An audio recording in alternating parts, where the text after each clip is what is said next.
how are you? Good to see you. It's good to see you too. Thanks for having me out. Yeah, absolutely. This Do place you ever is- get out of your office? I mean, well, honest answer, yes, all the time. Rarely. No, Well, sometimes. you're This seeing place a little is cool. sunlight today. It's beautiful out there. It's I know. it's a perfect spring day. We're not going to get a Yeah. lot more of these, are we? No, it's probably gonna get hot really soon.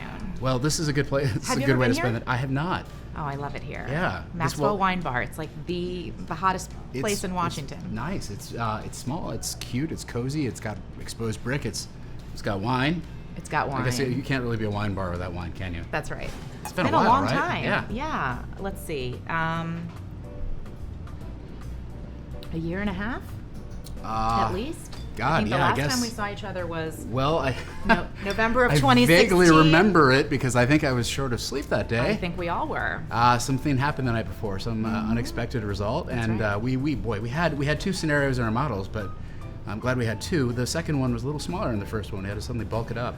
Yeah. So we see states sort of at these points of needing to make decisions on how to move forward with their own clean energy policies. So what's kind of that formula that you think is the sweet spot for states to be hitting? Well, I don't know.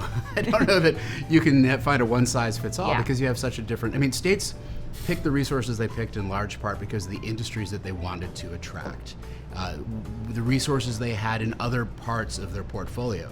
If you look at the coal-fired generation base in the Midwest, and you think about the low cost of coal and the need for industrial power supply to be running constantly so that factories could generate process lines and run and run and run and run. In the Southeast, nuclear power where you didn't have a lot of wind, a clean resource, yeah, it made sense. So these are very individualized, state utility commission controlled, parochial decisions. And a one-size-fits-all approach, it can be difficult because in many ways you have legacy players who have their own interests in mind, and also national players who are looking for economies of scale. And the system isn't necessarily always going to be set up that way. I mean, if you look at how there have been solar carve-outs in a number of renewable portfolio standards, they're not necessarily in the sunniest places, right? Those were done because someone with an vested economic interest successfully marshaled the political process to get a result. But it's interesting because from a market perspective, you can't deregulate demand. So we have a lot of supply in the United States right now. Everything is well supplied, and making more supply is the inevitable consequence of lowering the cost of production, deregulating stuff, making things happen. And what do you do with that more supply? Well, you have to export. So very quickly, one thing moved to another thing, and the administration really got engaged on that pretty quickly as well. So what does this abundant supply mean for the grid? The electric power grid. You know, what was electric power security for so many years, right? If you go back to the Energy Policy Act of '05, think about what we were talking about. We're talking about like federal transmission corridors where the federal government could plow through states' rights, essentially, something that was near and dear to Republicans at the time, and therefore very hard politically for them to do, and give priority transmission corridors to get power lines built. We were talking about generation, where generation was maxed out, and distributed generation, anything could take some of the edge off of a maxed out grid, now, where are we, right? Now we have, sort of flat power demand growth. Sometimes it's kind of a little bit down. And there's a lot of things pushing resources onto the grid other than economics themselves. Now you have a different kind of electric power security, sort of a different template. It's not necessarily a question of whether or not you have enough. There's some cases too much. It's a question of how you rationalize and manage different kinds of resources and how the attributes of those resources are assessed and valued by markets. So what has the Trump administration meant for energy markets? Well, you know, one of the things they came in to do was to deregulate. And if you think about it, there's a lot of regulation to deregulate. And the process takes just as long, if not longer, as regulating in the first place, because you have to write a rule to undo a rule. And so it's been long and slow and cumbersome and full of paper, and they don't have a lot of wins to post. They've taken out a couple of rules. There's a fracking rule on federal lands. There's a valuation rule on federal lands. But a lot of the big marquee items that I think you and I talked about, things like the Clean Power Plan, fuel economy standards, they're still just getting started. When we think about just emissions, right, and the emissions reduction goals that we have here in the U.S. and that our international counterparts have, does the math make sense without nuclear? Well, so to the extent that nuclear power is a huge part of our generating portfolio, not only does the math of emissions not make sense, the math of generation doesn't currently make sense. You can't take away 20% of something and have that something. What surprised you the most over the last year and a half as the Trump administration has been in office? You don't really hear a lot about climate anymore. Right, I think the last we seriously had a televised media coverage of a climate issue was in June of 2017, when Scott Pruitt was standing there watching the president promise to leave the Paris Climate Accord.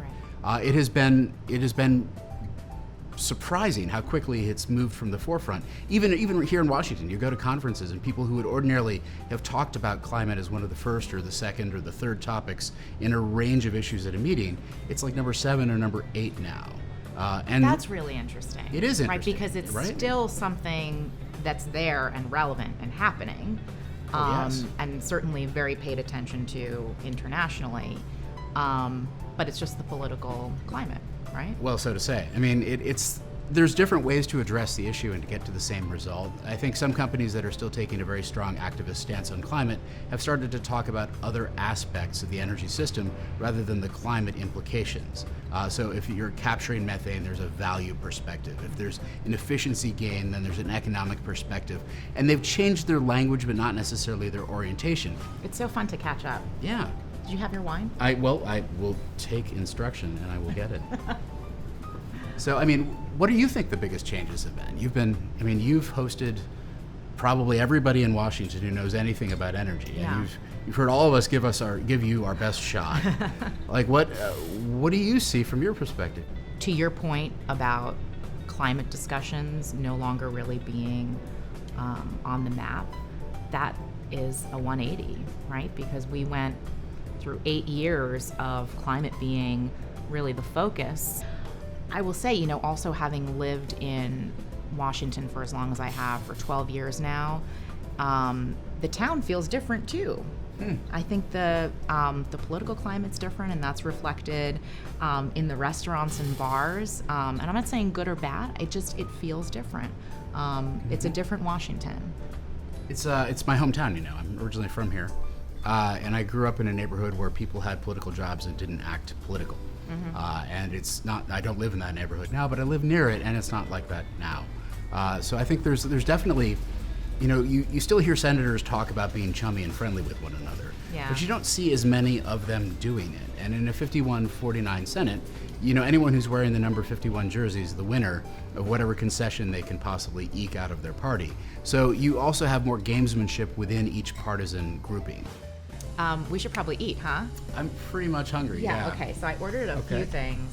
They had this awesome burrata, and I've got some charcuterie, some cheese, and they have other things on the menu too, so we can Let's order get some down other to stuff. it. I mean, Yeah, okay. let's not let it good. get cold. Well, I guess it isn't Yes, really well, hot. I'm so. Italian, so I can't turn down food. I'm That's kind of a with you. rule. Yeah. I'm Italian, but I've got the same food relationship.